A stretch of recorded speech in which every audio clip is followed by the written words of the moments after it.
Olá, você que me escuta, a você que me vê, ou as duas coisas. Muito obrigado por estar aqui assistindo a esse vídeo, ou ouvindo esse áudio, quem sabe. Estamos aí próximos de iniciar mais um ano, o ano de 2026. E eu gostaria de deixar aqui essa mensagem, nesse meu espaço improvisado, aqui na casa, no apartamento, melhor dizendo, dos meus cunhados, né? Então pode ser que, a exemplo do vídeo anterior que eu gravei, que surjam alguns ruídos, latidos de cachorro, mas aí você tenha muita paciência nessa hora, caso essas coisas aconteçam, ok? Hoje, então, eu gostaria de falar um pouco sobre a paciência. Parece simples, né? Parece um assunto já muito abordado, sobre o qual não há muito mais o que falar, a ponto de parecer até muito óbvio. Mas eu gostaria de te convidar a ir além, a tentar enxergar com um pouco mais de detalhamento e minúcia esse assunto. O que poderíamos falar então acerca da paciência nesse breve vídeo, né? Como eu costumo fazer em todos os meus vídeos dessa playlist, Pensamentos e Virtude é o nome da playlist, né? Aqui no YouTube, eu costumo tentar fazer um contraponto entre as várias perspectivas do assunto que eu estou abordando, particularmente a perspectiva filosófica e a perspectiva bíblica, diga-se de passagem, crística, né? Que é a absoluta, com a qual eu sempre encerro esse assunto, claro, contando com o apoio de tudo que venha harmonizar com ela, né? E a gente pode entender claramente, começando aí pela perspectiva filosófica, né? Podemos ver, por exemplo, os estoicos, que eu já mencionei, inclusive, em outros vídeos, né? Sêneca, Marco Aurélio, né? Esses estoicos, eles viam a paciência, né, como parte da ataraxia, né? Que é, traduzido ao português, a tranquilidade da alma, né? Basicamente era a disposição de alma que esses filósofos tinham e apregoavam, no sentido de que o homem, ele, como sinal de sabedoria, não deveria se desesperar diante das coisas, pois tudo, segundo eles dizem, obedece à razão universal. Assim traduzida, né, a partir do termo original empregado aí, que era, no grego, o logos, né? Muito interessante a gente fazer aqui um breve apêndice nesse sentido.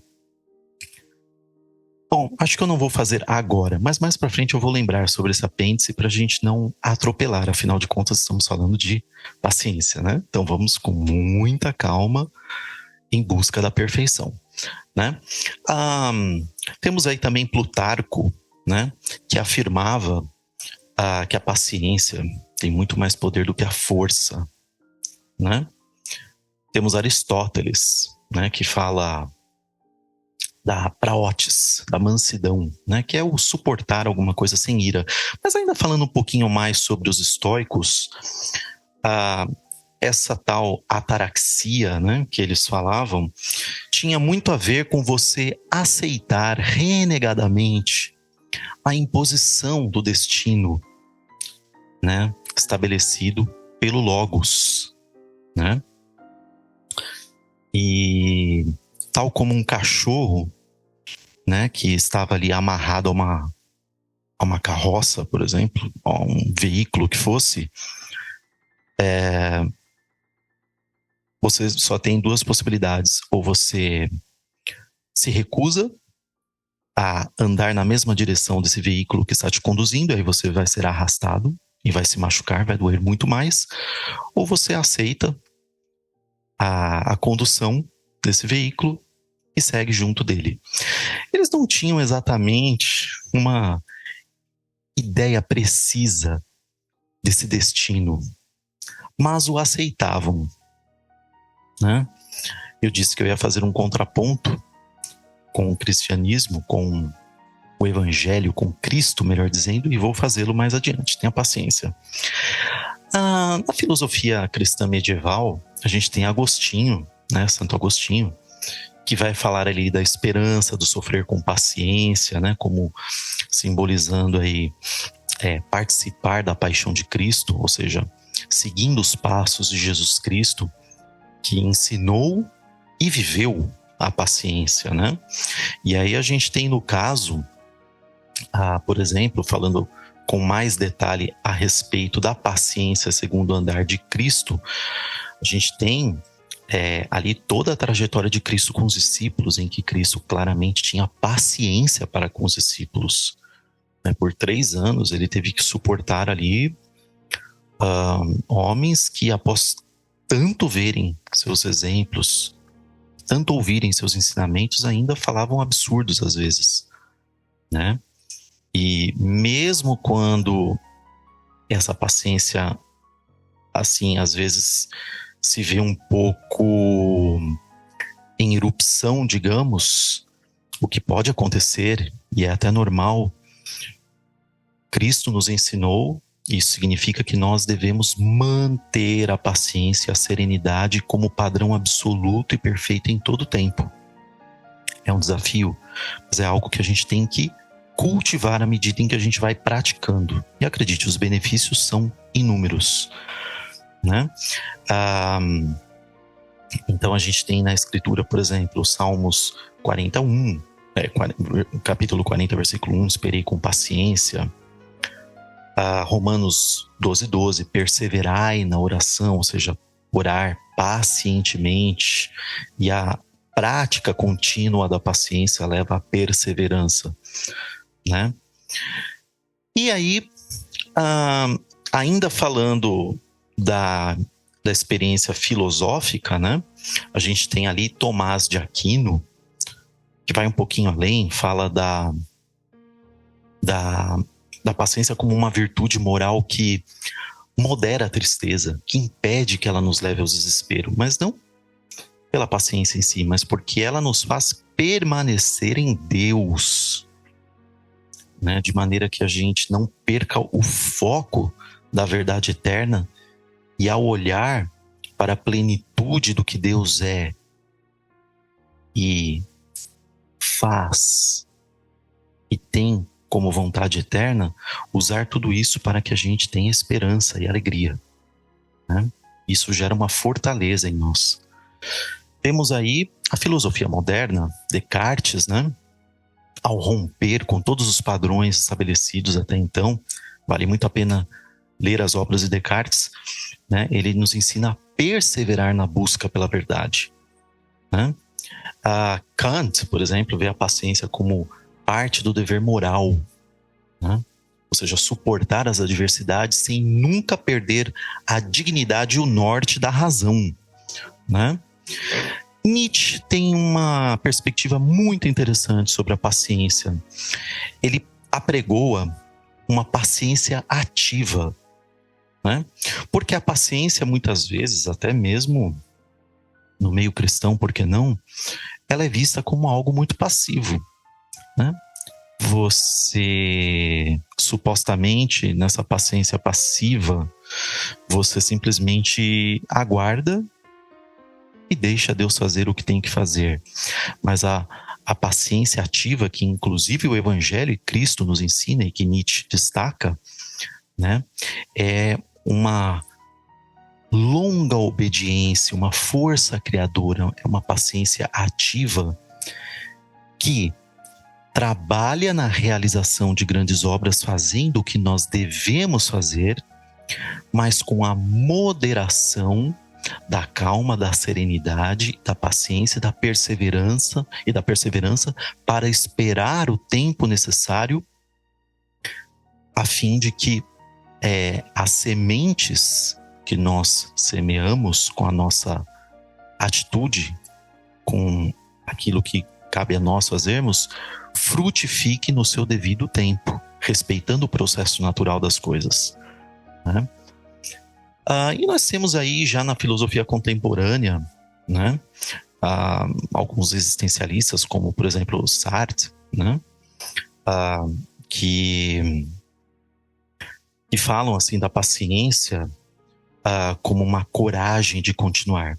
Mas aqui eu quero aproveitar então e fazer uma ponte muito importante para a gente encaminhar esse vídeo para a parte final, que é um pouco longa também, mas que eu vou fazer de tudo para que não seja tão longa, a fim de que esse vídeo não te canse. Embora um conteúdo tão maravilhoso como esse, não porque eu estou falando, mas pelo fato dos temas serem maravilhosos, não deveria cansar uma pessoa que ama a verdade e busca crescer e criar raízes na verdade, né? Mas vamos lá, não fugindo desse alvo, tentando fazer um vídeo o mais breve possível. A gente percebe, como eu disse no caso dos estoicos, e também aqui no caso dos existencialistas, né, que eles não tinham muita clareza, eles tinham o princípio correto, né, do continuar, do perseverar. Mas, a exemplo dos estoicos, por exemplo, né, eles não tinham clareza sobre o direcionamento desse logos. E aí, para nós, humanos, fica um tanto quanto complicado, né? A gente conseguir desenvolver essa paciência, essa perseverança de uma maneira sadia, de uma maneira profícua, de uma maneira virtuosa, sabendo exatamente para onde nós estamos indo, se aquilo no qual nós estamos pondo a nossa energia realmente é algo benéfico, bom, virtuoso, excelente, perfeito ou não, né? Porque você já deve ter assistido, talvez não assistiu, mas acho que você pode entender, né? Aqueles filmes de grandes roubos, por exemplo, em que os ladrões, os criminosos, tiveram que ter paciência ali com a execução dos seus planos. E nesse caso, a perseverança deles era para um fim errado, imperfeito, mal, perverso, né? E nós então temos que entender isso daí. A nossa esperança, a nossa calma, a nossa paciência tem que ser corretamente orientada, direcionada. Mas como saber isso? Bem, aí nós podemos olhar para o Criador, conhecer a intenção dele, entender a paciência dele e a finalidade da paciência dele. Mas, Eric, o que você quer dizer exatamente com essa paciência? Muito interessante a gente ver isso daí. A paciência, muitas vezes, e até mesmo no caso aqui da filosofia, ela é vista não raras vezes como um mero suportar, né? Os filósofos aí que eu mencionei, particularmente na antiguidade, eles viam a paciência como uma questão de suportar, seja o destino, a imposição do logos, como eles entendiam logos, né? Mas em Cristo, e aqui eu me direciono à análise da paciência e de todas as áreas satelitais relacionadas a ela, sob o prisma mesmo do Evangelho, da palavra de Cristo, como eu costumo fazer nos vídeos, né? E aí a gente tem, por exemplo, olha que interessante, em João 13:1, nós lemos assim: Ora, antes da festa da Páscoa, sabendo Jesus que já era chegada a sua hora de passar deste mundo para o Pai, como havia amado os seus que estavam no mundo, amou-os até o fim. Então a paciência, na sua perfeição, no seu estado sublime e perfeito, que nós só vemos em Jesus Cristo, ela é marcada não pelo suportar apenas, mas pelo suportar amparado e baseado, alicerçado no amor até o fim, até a consecução desse plano que, por sua vez, deve estar firmado no amor, apontar para o amor e objetivar o amor, né? Então, essa é a paciência de Cristo. Mas aqui eu quero trabalhar um pouquinho, aproveitar e fazer uma ponte com a amplitude, com o escopo, a abrangência desse amor, né? Dessa paciência de Deus. Como isso se desenvolveu? Você já pensou nisso? Pois é, até no vídeo anterior, fazendo uma ponte com ele, que tem a ver com o que a gente está falando aqui, a gente vê muitas vezes no cristianismo um Deus que joga fora os seus projetos, né? Claro que eles não vão dizer com essas palavras, né? Mas assim, um Deus que pega a sua criatura e... Bom, a criatura não me quis, então o jeito é eu me livrar dela, né? E aí eles, claro, vão dizer que infelizmente, como eu disse no outro vídeo, eles vão atribuir isso a uma suposta justiça divina, como se Deus fosse essa justiça humana caída, corrompida, que já como nós vemos aqui no estado humano transitório já é imperfeita. Imagine então desse jeito como eles apregoam, que é um Deus supostamente justo, segundo eles, que dá uma vida de iniquidade que seja, dá a uma vida de iniquidade que seja uma pena eterna de tormento e tortura. Mas eu não vou entrar nesses méritos, porque a gente já falou um pouquinho disso no vídeo anterior. Se você não assistiu, assista aqui na playlist, né? Mas a gente vê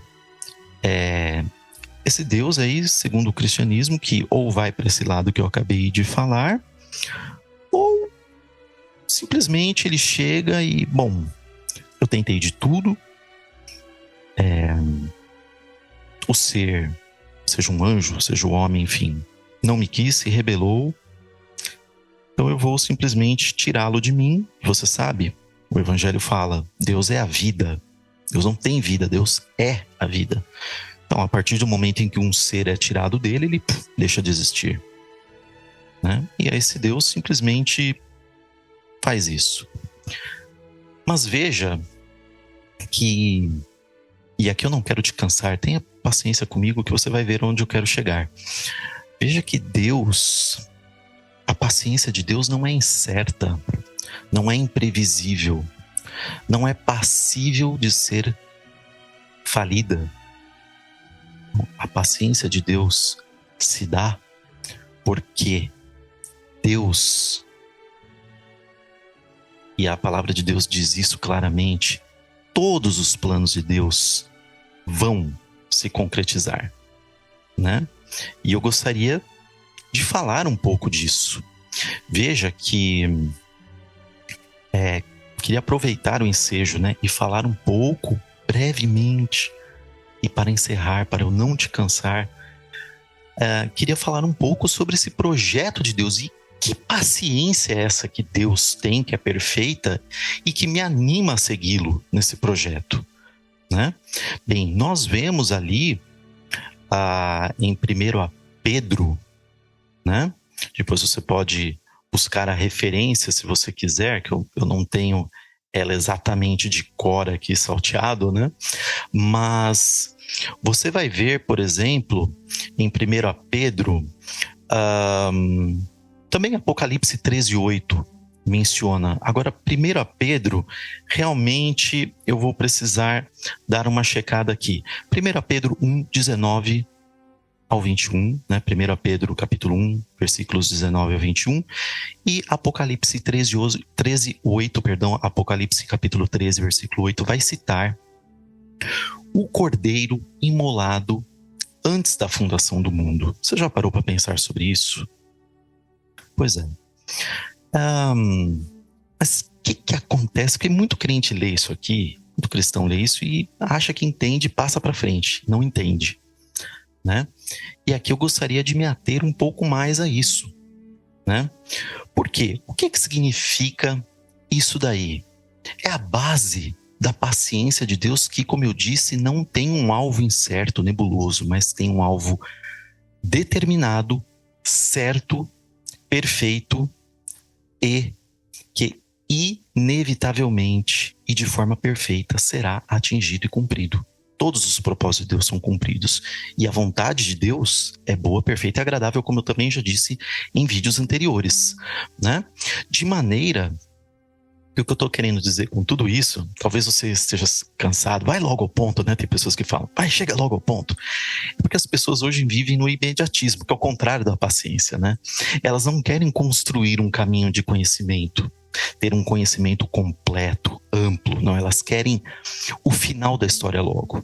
E esse é um problema dos nossos tempos, é por isso que os vídeos pequenininhos, enxutos, não tão certo nas redes sociais, as pessoas não têm paciência para ouvir as outras pessoas, não têm paciência para entender perfeitamente todas as coisas, elas querem logo o resultado. Isso é ruim. Então comece vencendo esse espírito imediatista do nosso tempo.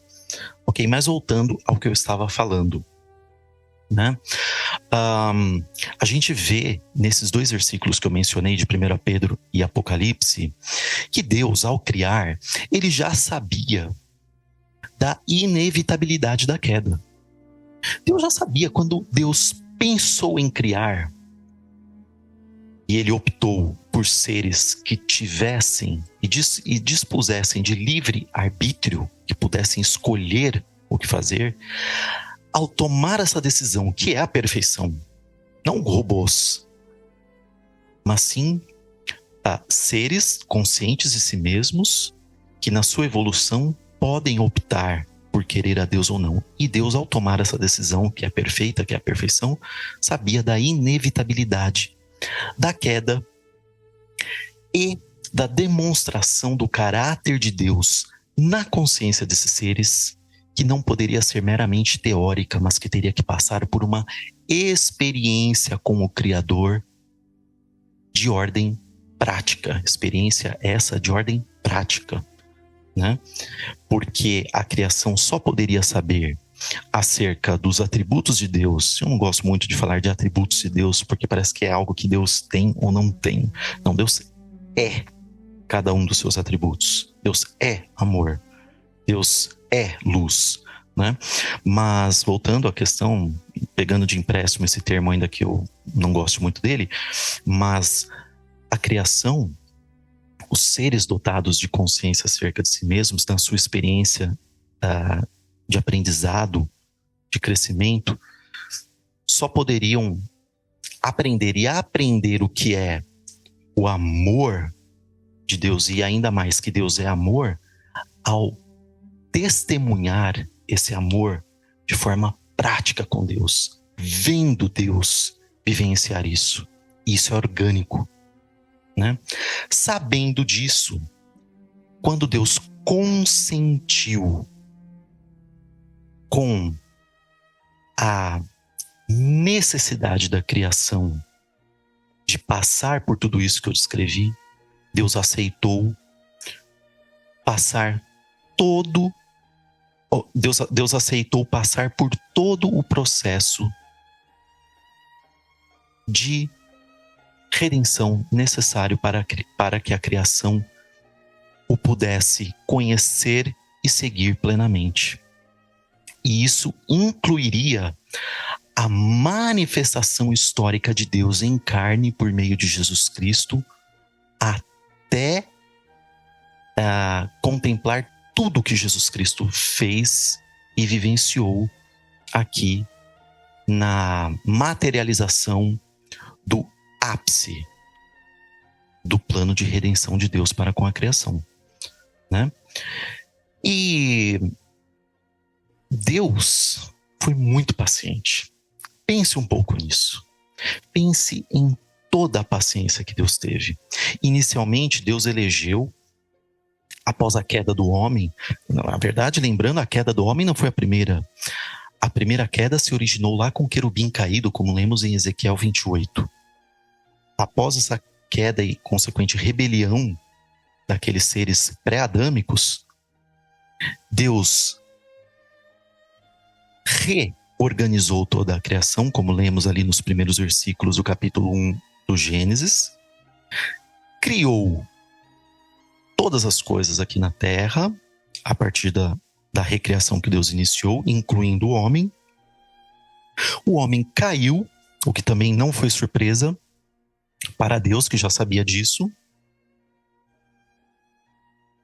Deus elege uma nação para ser farol, luz para todas as demais nações, que seria Israel. Israel não atende isso, mas Deus sabia que era necessário que isso acontecesse, que não haveria um outro caminho dentro desse conjunto de fatos com os quais Deus consentiu. Deus levanta uma igreja por meio da rejeição completa de Israel a Deus. E agora Deus está trabalhando em mim e em você, que somos parte do corpo de Cristo. Sendo que a igreja hoje continua não atendendo, né, o chamado de Deus, o encargo de Deus a essa igreja. Mas, diferentemente do que o povo de Israel imaginou, quando se achou exclusivo, não entendeu que a promessa de Deus a Abraão era para que a semente de Deus, Jesus Cristo, fosse bênção para todas as famílias da terra, e muito mais do que isso, como vamos ler ali em Efésios 1, versículos 9 e 10, quando o apóstolo Paulo fala que a vontade eterna de Deus é que todas as coisas debaixo da terra, na terra e em cima da terra, convirjam a Cristo, toda a criação. A vontade eterna de Deus é que toda a criação convirja a Cristo nesse espírito de plena entrega em amor a Deus, né?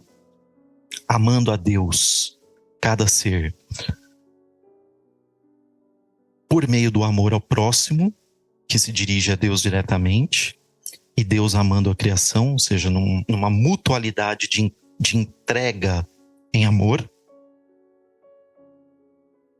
E Deus, então, nos lembra que a abrangência desse plano de redenção de Deus é muito maior, não vai só até a igreja.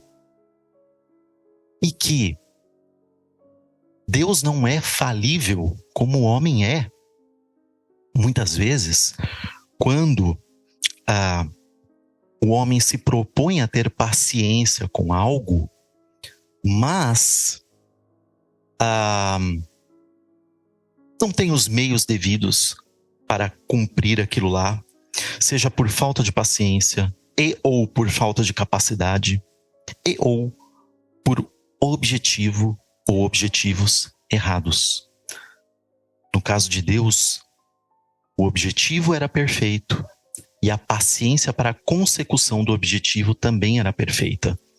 De maneira que Deus não volta atrás na sua vontade e toda a perfeita, boa e agradável vontade de Deus será cumprida no tempo de Deus, para que nenhum dos elementos necessários para a plena e perfeita consecução do seu plano fiquem de fora, né? E aí, então, a gente compreende com isso que o que é dito ali em Apocalipse, e o apóstolo Paulo vai falar também, que todo joelho se dobrará e toda língua confessará, coisa que muitas vezes os cristãos falam e não entendem o que isso significa na sua plenitude.